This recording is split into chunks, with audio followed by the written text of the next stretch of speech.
Hey friends, welcome back to Reimagining Our Faith. Today we continue learning from Joseph, and our focus today is temptation, another great lesson from the life of Joseph. Joseph had already endured betrayal, slavery, and loneliness, but still, God was blessing him. But in Genesis 39, Joseph faced a new challenge. Joseph was a worker for Potiphar, Pharaoh's captain. In fact, Joseph was in charge of Potiphar's entire house. But one day at the house, Potiphar's wife tried to seduce Joseph. And the temptation was real.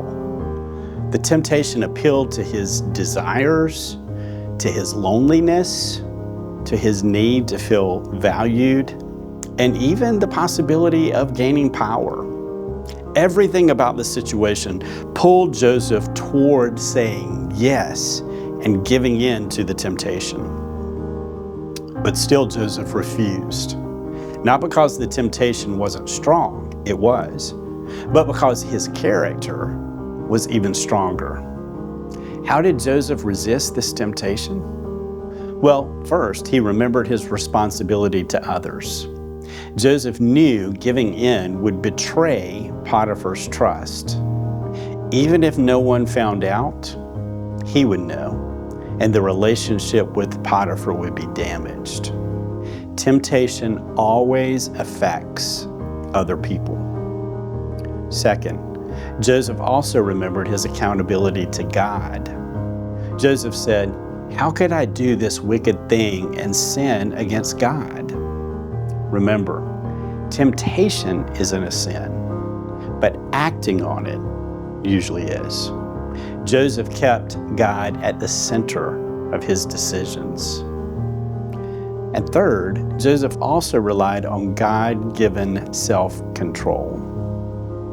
Self-control isn't something we have to muster up on our own. Scripture calls it a fruit of the Spirit, something God grows in us as we learn to trust God. Joseph had to say no day after day. That's how temptation works in real life. It keeps on knocking on our door. But Joseph's consistent faithfulness shows us that victory is possible when we lean on God and not on ourselves. So here's a great thought for today. When temptation comes and keeps coming, remember Joseph's example. Honor others. Honor God. Rely on God's strength and not on our own. Relying on God's strength is a great way to resist temptation and a wonderful way to allow God to help us reimagine our faith.